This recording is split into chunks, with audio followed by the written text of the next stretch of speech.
This is Growth Guide, a podcast exploring the depths of curiosity, questioning everything in the name of growth. I'm your host, Brian D'Alessandro. This is an episode I've been waiting for a long time. Today I speak with Bradley Olson, a depth psychologist and host of Joseph Campbell Foundation's flagship podcast, Pathways with Joseph Campbell. Bradley is also the editor of the MythBlast Series and a leading expert on Joseph Campbell's work. Our conversation covers so many rich topics that I've split it up into 2 episodes. For those of you who don't know about Joseph Campbell's work, you're in for a treat. He was an American writer, he was a professor of literature at Sarah Lawrence College who worked in comparative mythology and comparative religion. His work covers many aspects of the human experience. What he did was traveled around the world looking at all different cultures, and he's distilled our myths into what he calls the monomyth. Campbell's best-known work is his book, The Hero with 1,000 Faces, from 1949, in which he discusses his theory of the journey of the archetypal hero shared by world mythologies, termed the monomyth. Since the publication of The Hero with 1,000 Faces, Campbell's theories have been applied by a wide variety of modern writers and artists. His philosophy has been summarized by his own often repeated phrase, "Follow your bliss." He gained recognition in Hollywood when George Lucas credited Campbell's work as influencing his Star Wars saga. Bradley is an incredible gatekeeper of this wisdom, which applies today as much as ever before. We cover topics like the hero's journey, power struggles, the currency of fear, and the art of tenderness and kindness. Let's get to it. Hi, Bradley. Thanks so much for joining today. It's my pleasure. Yeah, I'm really excited for today's conversation. You're doing amazing work in stewarding Joseph Campbell's work on the podcast and at the foundation. Joseph Campbell's work really has had a big impact in my life at different times in my life, and I'm excited to share it with people who are just coming to it. So I guess a good place to start. Can you give a bit of a summary of Joseph Campbell's work? I know it's a tall order. Yeah, I think what Campbell is most well known for is his studies of mythology. He's written many books. There's a 4-volume series that he wrote called The Masks of God. And it begins with primitive mythology, goes to Oriental mythology. Occidental mythology is the 3rd volume, and then the final one is creative mythology. And this really is sort of his magnum opus. He's written probably the book he's most famous for is called The Hero with 1,000 Faces. Mm-hmm. And this book has been picked up and handed around among artists and screenwriters and filmmakers and novelists, and it's used as a sort of model for storytelling. And Campbell is a comparative mythologist, so he's looking at a vast array of mythologies. He then sort of pulls out where they're similar. And what do those similarities mean about human beings? What do they mean about our own psychology? And I think it's fair to say that he is probably the foremost popularizer of myth in the last 80 years, I think. He was born in 1904, just outside of New York City. He died in 1987. Now, in 1986, he did a series of interviews with Bill Moyers called The Power of Myth. I think probably to this day, it's one of the most popular series PBS ever aired. And back in the day, they used to trot that out every fundraising cycle. And it was an extraordinarily rated and enthusiastically watched program. And that's how I first became aware of Campbell, was in the early 90s, probably, very early 90s. Watching this series of interviews on PBS. And here's this extraordinarily charming, extraordinarily intelligent fellow talking about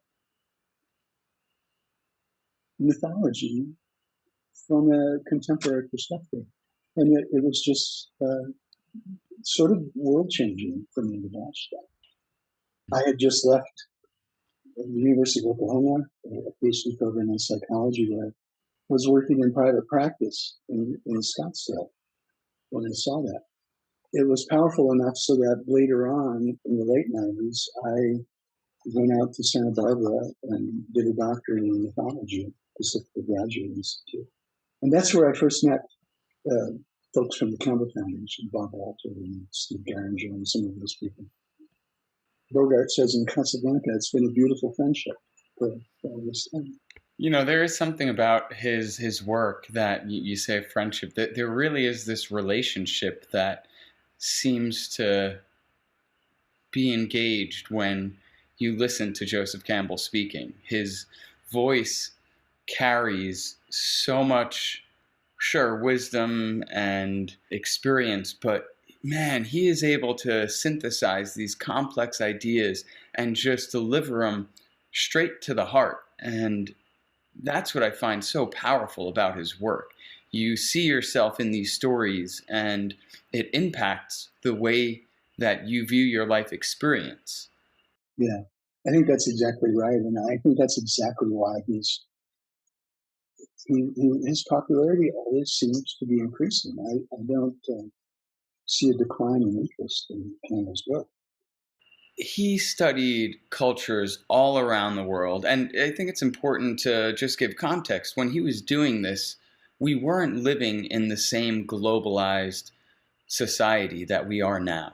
And so he was really finding cultural pockets that were uninfluenced by a lot of the change that has since come about, and found this common narrative of the hero's journey that seems to exist in most cultures throughout history and is still very relevant. As you said, it's used for all forms of storytelling in today's day and age. One of the things I'm curious about is, how does the hero's journey translate in a world of this modern technology? It's a really great question.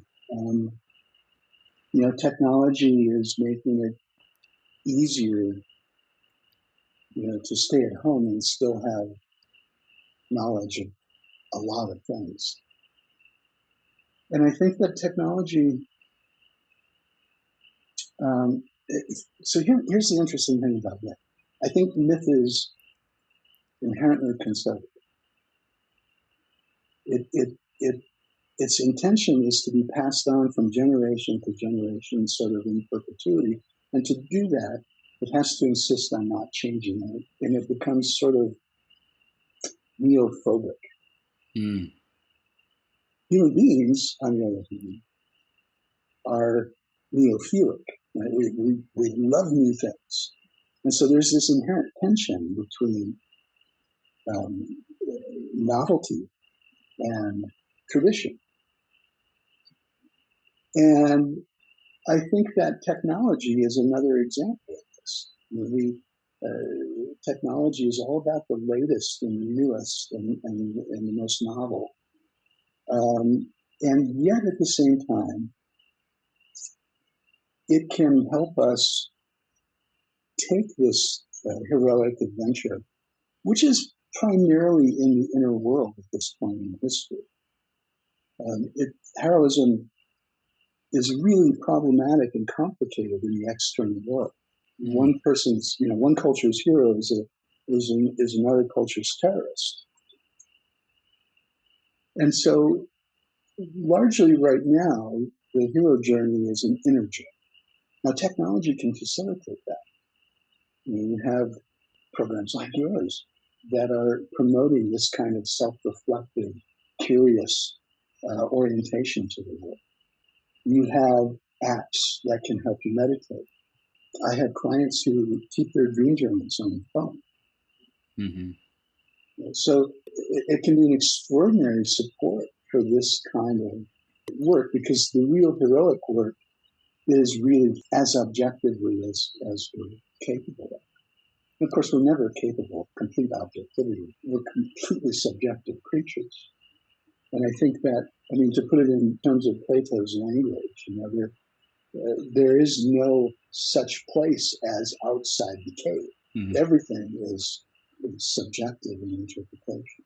That's so well put. And this framing of really focusing on the internal journey is so apropos, because I think you've described a lot of the wonderful benefits that technology affords, and I think it's worth looking at the other extreme of that spectrum too, where it can facilitate great disconnect, distraction, anxiety, and all of these are topics that are spoken about often, I think, because it's so prevalent. But this external seeking of validation through a quantified metric that is not necessarily aligned with our own values, if we were to really look at it, paired with the addictiveness of a lot of the technology, it really brings up a huge challenge and even crisis for that internal journey. Yeah. Can you touch on that a bit? Oh, yeah. I think it's a real concern for me. I mean, I find it really dismaying that on social media, for instance, it's the only place I know of in the intellectual arena where your first thought is privileged, is your best thought. Hmm. And I mean, a deep, thoughtful response to anything takes time, but that doesn't exist online. You know, everything is like shooting from the hip. And so Mm-hmm. what we get is this kind of reaction rather than thoughtfulness. Hmm. And then, you know, one of the things I know that you brought up is power and different expressions of power. And I think that's primarily what we see too, especially in social media. There's a real striving for power and influence. Yeah, and power. So power is one that's really been echoing for me as of late. It's such a big topic, and hearing you speak about Joseph Campbell's work, it makes me think that the the nature of power in its positive and constructive format is when we find it internally, and we then wield that from a place of focus, purpose, and values. But Yeah. when we're seeking to exact power externally for the sake of control or domination, or fill in any of these other words, but it gets so far from it and it becomes destructive instead of constructive. Mm-hmm. So my question there is, when it comes to power, how do we approach that in a healthy way, and how do we become more aware of how it exists and how we engage it? Well, I think it's some of those drives that human beings have that exists almost at an instinctual level. Hmm. And certainly Freud talked about power drives, and Nietzsche's will to power and all of that. So it does seem that it is deeply embedded in human nature. And so I'm not sure that we can extinguish power drives or the need for power. But I think we can reframe it in such a way that it can work for us rather than work in a destructive way. There's an old Persian saying that I forget the attribution, but it's something like this. So you can walk on water, you're no better than a straw. You can fly through the air, you're nothing but a bluebird fly. Master your own heart, then you will be smart. Now, to me, that is an incredible source of power. Hmm. This kind of self-mastery, because it's almost impossible to achieve. At least I haven't achieved it in 60 years. So. Well, and I guess the take on that is not achieving it as a destination, but cultivating it as a practice, right? And using, if we go to this spiritual, using this body and this life as an instrument, a tool to cultivate such a thing, because that I imagine makes our soul much richer and more joyful than a power grab per se. Yeah, I think we think that we can achieve a self, and that we do that relatively early in life, and then we're just sort of done with it. But achieving a self is something that happens over and over and over and over and over again. It's not something that you simply do once and then you don't have to worry about. This is something that's ongoing. This is really what life is. Yeah, it's a big one, right? Yeah, it's huge. Part of the reason that we turn this power drive outward, towards the world and towards other people, is because we're so frustrated at our inability to find power within us, to achieve a self, to be an individual. Well, that brings up a great segue into looking at our systems that we have in place. I mean, our smaller localized systems, such as our familial and our communal systems, and then to the larger organizational, governmental, corporate, and technological systems. The thing that I have noticed is as the speed of delivery on all platforms has increased and the demands are higher, things need to get turned around faster. There's just this constant expectation of immediacy. It robs us of having time for those softer aspects of supporting these systems in a healthy way and supporting people in finding their own power, cultivating it, and wielding it in a loving and constructive way. Mm-hmm. So that's one that I look at a lot and think about as we do this internal work, because I do believe the answer to everything that's not working for us externally is through finding it internally. And so one of the things I think about often is how we can cultivate more meaningful systems that can do this. Do you have any thoughts around that? Wow, that is a huge thing, and it's a huge problem. And I despair sometimes, because we're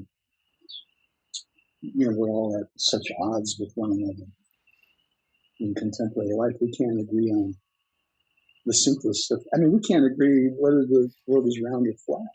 Mm-hmm. And so to be able to agree on something as monumental as that is a real challenge. Mm. But I do think that I think we misunderstand words like inner and outer. And we seem to think that the inner is somehow not related to the outer. The internal and the external are different things. And it would go a long way for us, I think, to realize that there's really not such a thing as inner. I mean, there's always more inner. Even in a literal way, if we, were to vivisect me, right now on camera, we'd see something inner. But even within that inner, there's an opportunity to find more inner, inside organs, inside muscles and cells, and on and on and on. And it almost becomes so microscopic that it expands out again into a sort of universal metaphor. Yeah, it kind of gets to the duality, non-duality philosophy. Yeah, it really does. And I think if we were able to somehow hold that in mind a little bit better than we do. But there again, that's a function of our mythology too. We're taught that the material world is very different than the immaterial, that life is very different from death. And, in the West, Christianity is certainly the dominant mythology. And that says that there's even a separate place that you go when you die.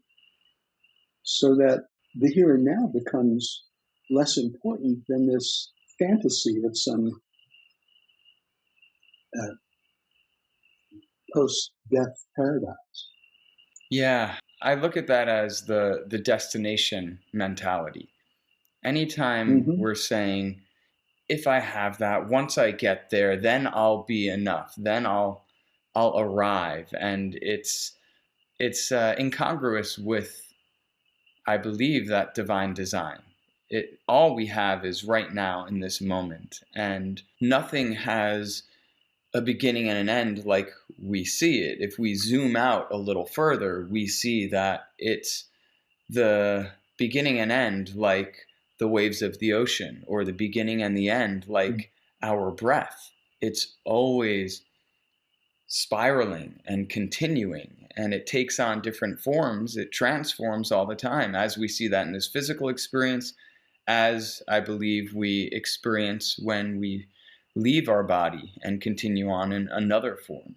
Now, that could obviously be argued, that's my personal belief, but the idea that we're obsessed with start and finish. And when I look at that on a deeper level, I don't know, I feel like it really reduces down to control and fear.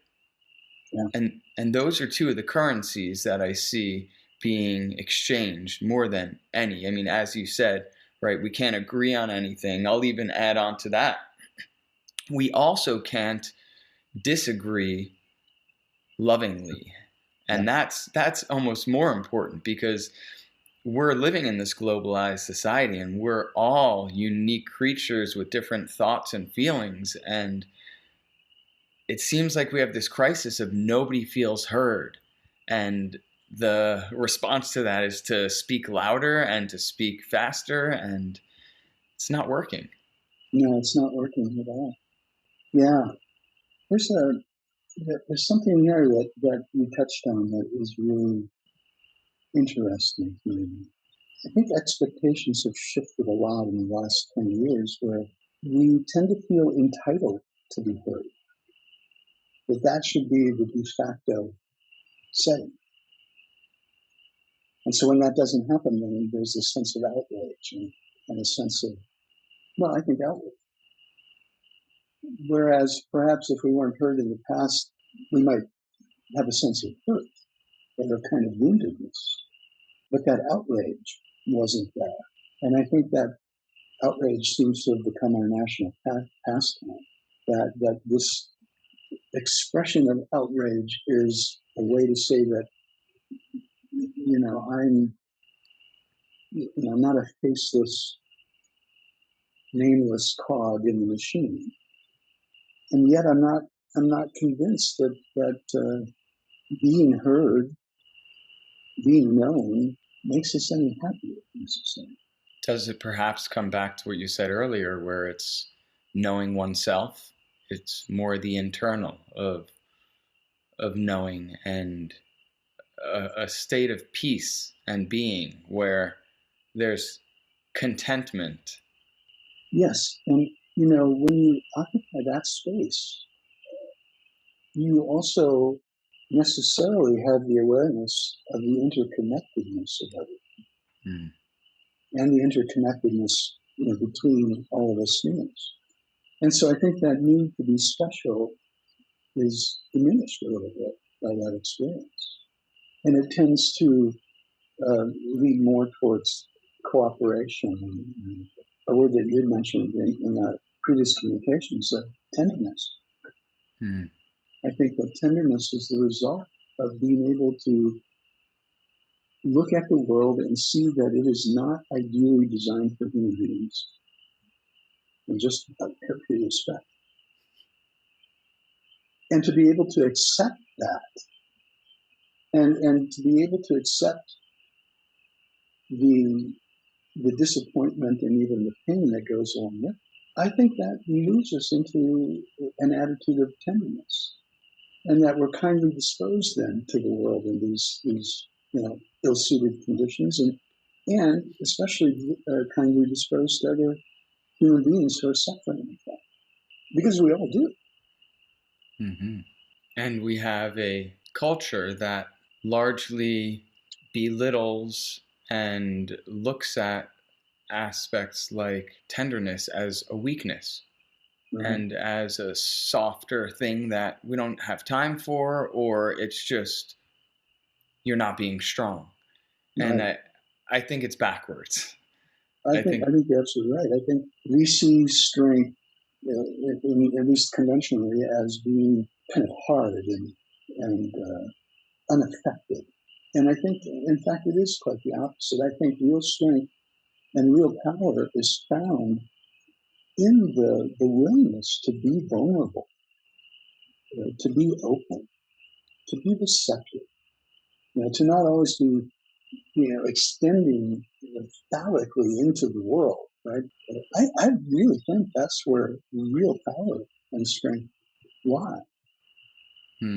Yeah, and you use the metaphor of extending phallically into the world. And when I look at this systemic disease that we experience, it feels to me like the masculine and feminine are out of their sacred state.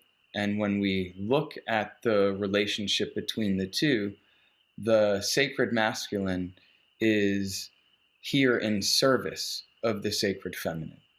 And when it has that purpose and that direction, it can wield that power with those clear values. And it is beautiful, and it is strong, and it is also soft and gentle.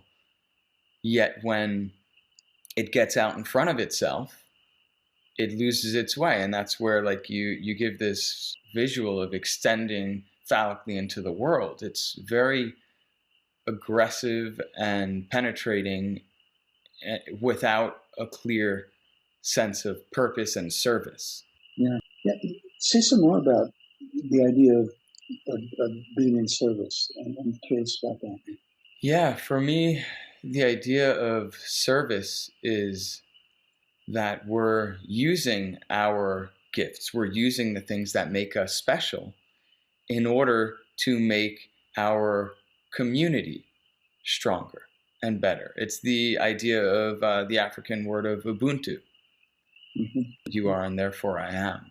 It's the idea that in order for me to be full, the people around me need to feel full. Yeah. And adversarial relationships don't really work in that framing. It's about, as you said, it's collaboration and it's cooperation, and it's holding an idea of something greater than self. And I think that's key to service. And this could happen within a one-on-one relationship. It could happen within a family. It could happen in a neighborhood. It could happen within a country. I mean, all of these fractals of how we organize and organize larger. But we need to be clear on that focus. And that's one thing I feel, as much as control is a currency nowadays, there's very rarely a clear sense of focus that resonates for me when I'm watching the world unfold. Yeah. Well, Campbell was a really careful and enthusiastic reader of Schopenhauer. And he often brings this point up that Schopenhauer is that how is it that one human being might sacrifice his or her life for another, another that they may not even know?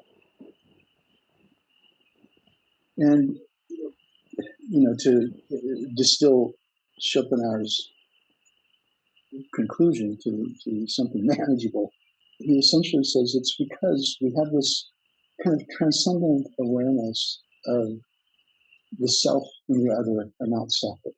And so, in some sense, in saving this other person, or at least attempting to, we're also saving ourselves. And I think that this is a powerful way of understanding our connections among them. Yeah. And it goes back to what you referenced before of the idea of interconnectedness, and also this notion of life and death not being necessarily how we define it. And when we can find belief and faith that there's a greater unfolding that we're a part of, and we are a part of this one whole, it turns sacrifice to service.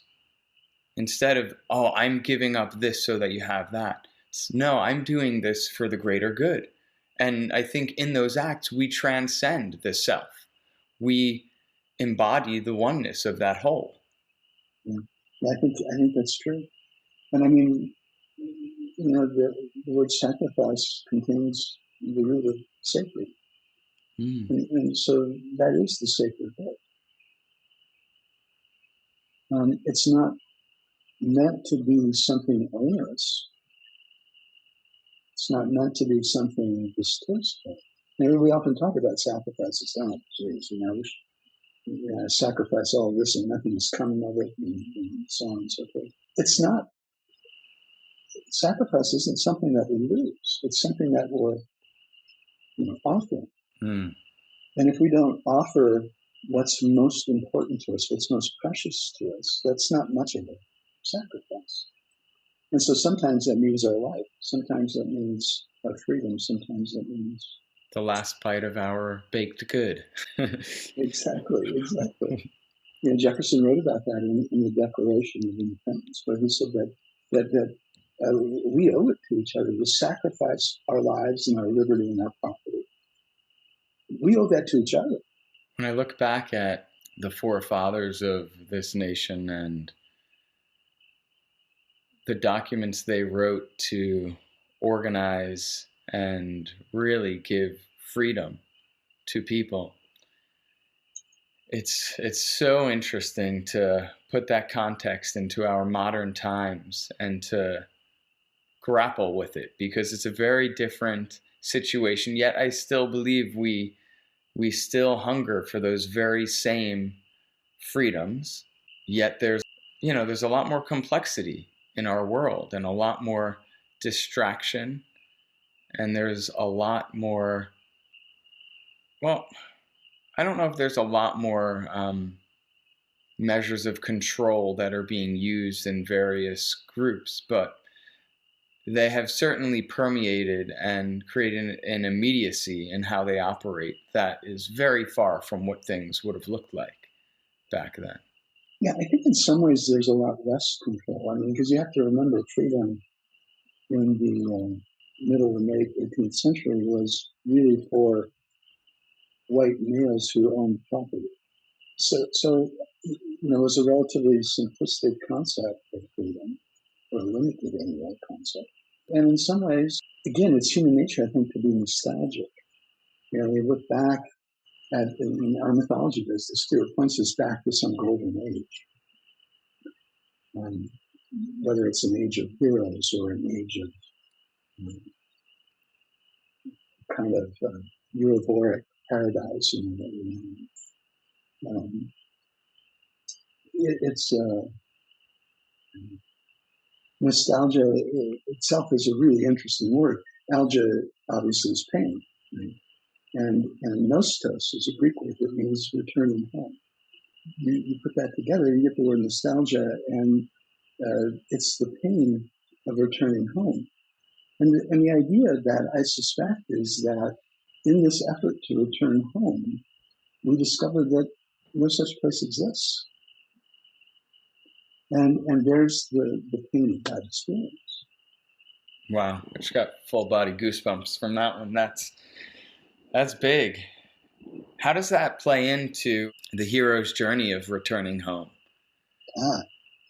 So the hero's journey, to be brief, it really consists of three parts. And you can get variously detailed as you know when you dive into Campbell with this, but there's three essential components to the hero's journey. There's the call. In other words, that you're going about your life, you're going about your business, and something draws you away, something you must do or discover or experience. And so there's the call. And this call always draws you into, and this is the second part, this strange new world, this world where the familiar ways of operating don't seem to apply. There's almost a different physics to it. And in this strange new world, we're challenged in ways that we've never been challenged before. Often, we're brought to our knees in some respect.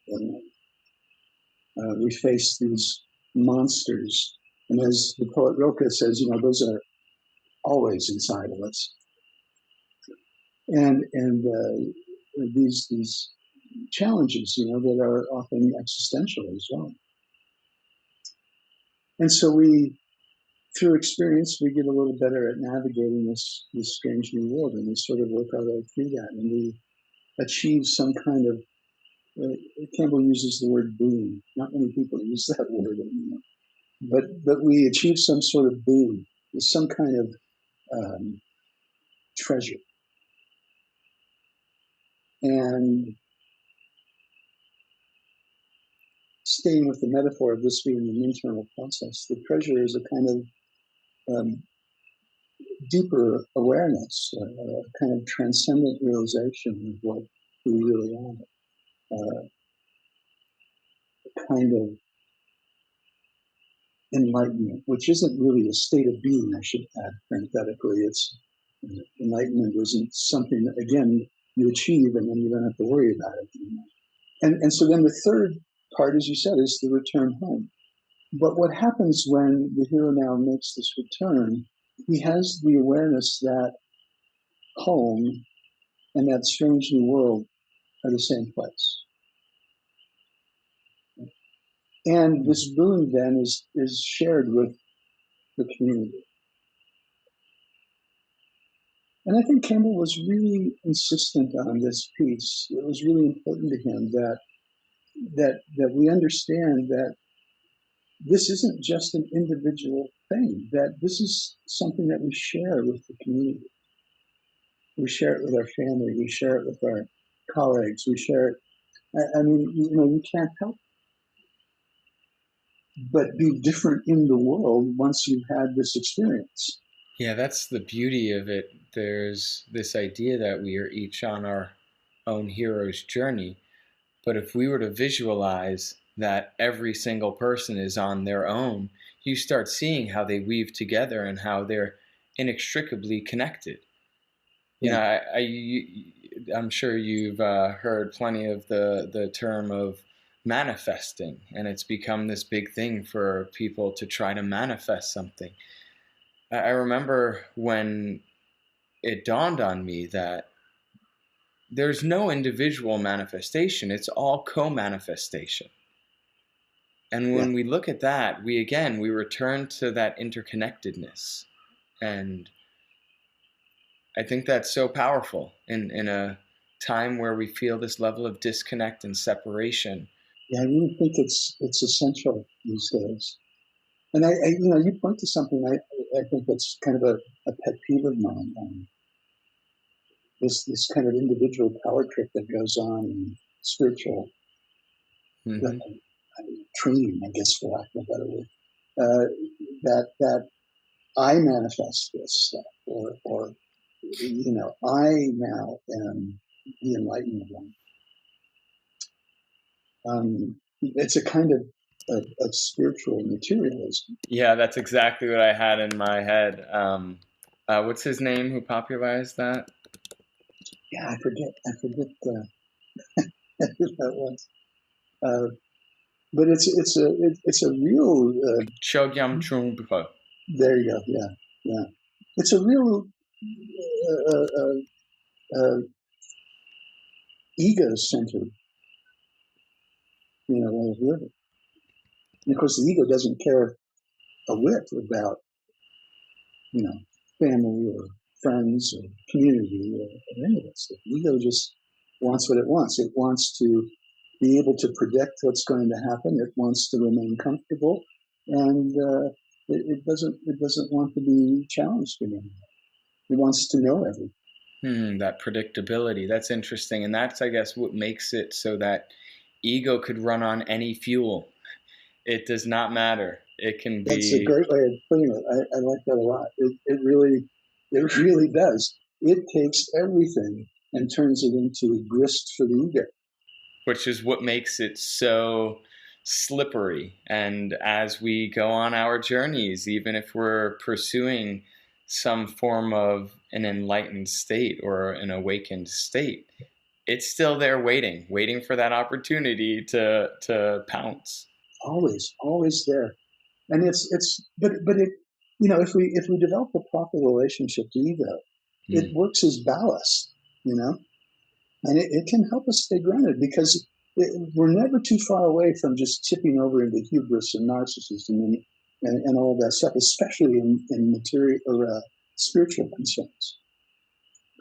And so, if we're aware of the ego and we have the proper relationship to it, we can use it as a kind of early warning system. Say, oh God, look at that thought. This is an indication to me I need to sort of pull it together. That's beautiful. And so the more self-aware we become of when it's stepping into a situation, we can recognize and we can see our patterns and keep it in check, so to speak. Yeah, exactly. And I think, perfection is something we have to abandon. That's another thing the ego loves, is this idea of perfection. And of course, that then really starts sending us down this egoic path. And really what we need is to be able to just say, no, the important thing is not perfect performance or perfect understanding. It's this learning and acquiring knowledge and experience and things like that. That's really, I think, the goal of human existence is not so much that there is a purpose for me waiting to be discovered, or a meaning out somewhere in the world waiting for me to discover it. The purpose of life, I think, as Campbell often said, is simply to have the experience of being alive. And that means the whole enchilada, the light, the dark, the good, the bad, the painful, the happy, all of that stuff. Which brings us to the fact that we as humans have such a complex, wide spectrum of emotions, of experiences that we can feel. And we often, just by living in a contextual world, label some good or bad, and we strive for certain ones. But as you're talking about that, it seems it's really about the pursuit of embodying whatever feeling, whatever energy is moving through us, right? Energy and motion, our emotions, and just being that for that moment. And I think one of the keys is knowing that it will pass. Yes. And that's the thing. We respond to emotion as if this is now the new default setting. I'm going to feel this pain forever. Isn't that amazing? I'm going to feel this kind of sadness forever. And when you're in it, by the way, I don't mean at all to make light of it. It does feel that way. It feels that big and that, all encompassing. But we have to be able to remind ourselves, and this is part of becoming, this developing human.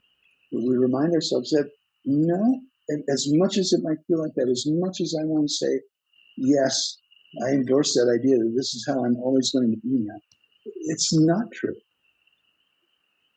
I mean, every single moment changes us. How can we hope to have that kind of continuity?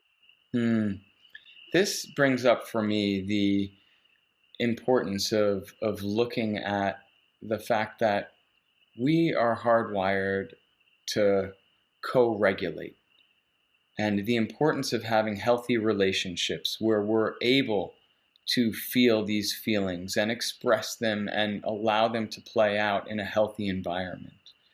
And that's, I think, a great way that I'm constantly playing with that, where we can cultivate relationships where we can go there and we could do it in a safe and a healthy way. And that starts to rewire our neurobiology. It starts to hardwire our nervous system. And I think in our day and age where so much of what's happening out there is an expression of unresolved big T and little t traumas that we've experienced. We have these programs and patterns running that aren't necessarily serving us or the people around us. Yeah, I mean, there's the famous saying out of neurological sciences that you've got synapses that fire together, wire together. Right? Yeah. And so it really does take this effort to disentangle that. But it's certainly possible to do. And one way to begin that is with expectation. And this is what is so important in trauma. Post-traumatic stress disorder, in the DSM anyway, is defined as experiencing trauma that most people don't experience. And so you see this a lot with returning vets and victims of crime and things like that. But we have an expectation that bad things shouldn't happen to us. And when bad things do happen to us, that then throws us into this extraordinary existential crisis, because that's not supposed to happen. I think that we've been very fortunate in the last 70 or 80 years in this country anyway, that we haven't had huge, pervasive trauma. We haven't fought wars in our own backyard and things like that. And with the exception of some very severe problems in this country with poverty and racism and all that stuff, most of us are able to live very comfortable lives. And that reinforces that expectation that bad things aren't supposed to happen. And this is a really odd thing. It's an odd way to think. It's a relatively new way to think about it. For an animal. Yeah. And here we are again.